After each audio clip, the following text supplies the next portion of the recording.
السلام عليكم ورحمة الله وبركاته.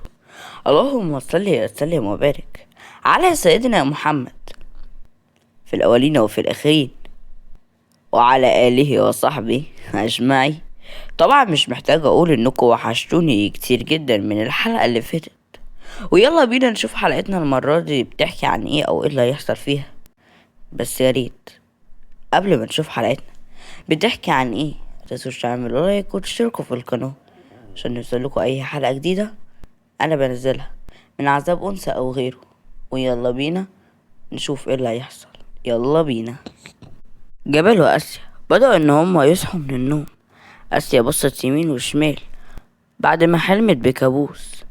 ابتسمت لما لقت إن جبل جنبها، وإن هما أخيرا هربوا من القصر الملعون اللي دمر حياتها بالكامل من وهي عندها 15 سنة لحد دلوقتي، وهي بتتعذب في القصر ده.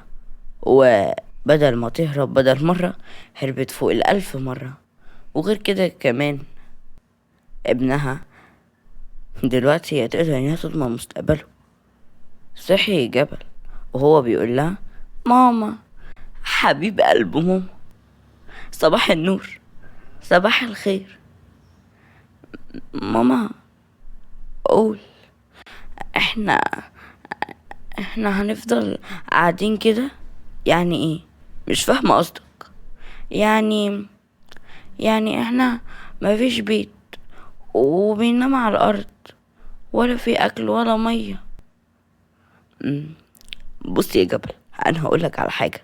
احنا حاليا في الغابة، واحنا هنفضل نمشي ونمشي ونمشي لحد ما نطلع بلا الغابة، ومش هناكل ونشرب لحد ما نطلع من الغابة. يعني لا، اكيد هناكل وهنشرب. سيبها على ربنا يا جبل. وبعدين الغابة حاجة احنا ما نخافش منها. الغابة هو بيتنا، حاجة عمرنا احنا ما نخاف منها. اي حد يخاف من الغابة ومن الحيوانات، لكن احنا لا يا جبل. الحيوانات بيبقوا احسن كتير جدا من البشر. ظهر على وشه ابتسامة وحضن مامته وهي حضنته عند حازم. كان بيكسر في كل حاجة، وهو بيلعن نفسه وبيلعن القصر وبيلعن ما هو خلق حرفيا. ازاي هربت؟ ازاي؟ هو انتوا يا حراس مش واخدين بالكوا؟ يا حازم بيه، هي بس يعني انا ما اعرفش هربت ازاي. لا والله. ولو انت ما تعرفش ولا تهتم بشغلك، مين بقى اللي هيهتم؟ اسف يا حازم بيه. بجد. طيب والله ده حلو قوي. مسك هو الترابيزة وحدفها على الحارس وقع في الارض، ودماغه بدأت انها تنزف بالدم.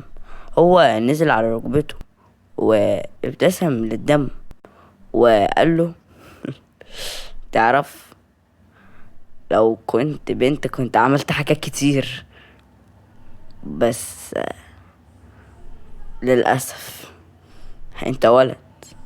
بس شكل الدم حلو قوي على فكرة.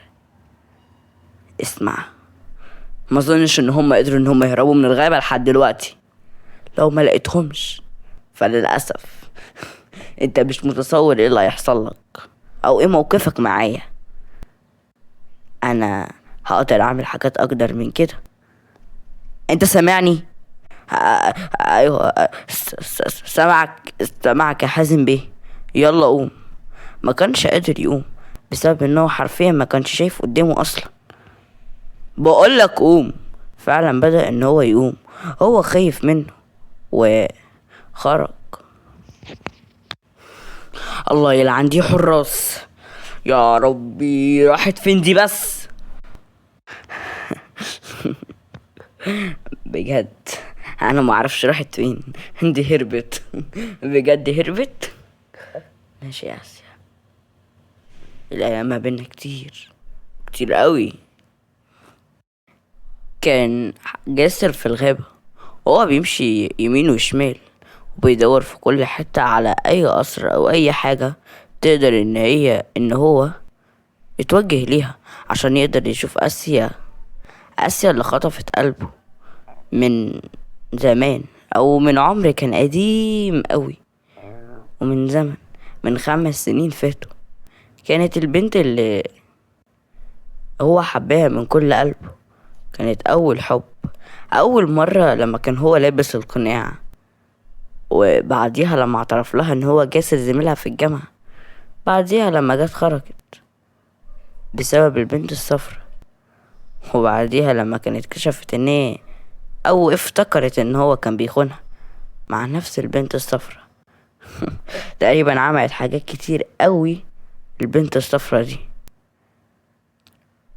طلع هو من شغفه ده وبدأ ان هو يمشي، هو مش عارف هيروح فين تاني. فضل ان هو يتمشى كتير جدا في الغابة، لكن الغابة كبيرة جدا كأنها ملهاش نهاية. اما عند آسيا وجبل كانوا مبسوطين جدا وبيمروا بأسعد اللحظات، لكن بعدها بفترة جبل وقع في الأرض. هو بيقول لها: يا ماما، أنا مش قادر يا ماما، أنا جعان قوي. جعان؟ أيوة يا ماما، أنا جعان. طيب أنا يا ربي هجيب أكل منين بس؟ ما تقلقش، أظن إن احنا هنقرب إن نطلع من الغابة. حاول يا جبل إنك تكون كوي شوية، تمام؟ هز راسه جبل بمعنى تمام. الوحش في الموضوع إن هما في الشتاء والغابة كلها بتتحول لتلج، وللأسف ما بيبقاش فيه خضروات بتطلع ولا فواكه، وده الوحش في الموضوع. جسر بيفضل ان هو يتمشى لحد ما بيلاقي نفسه واقف قدام قصر كبير في الليل.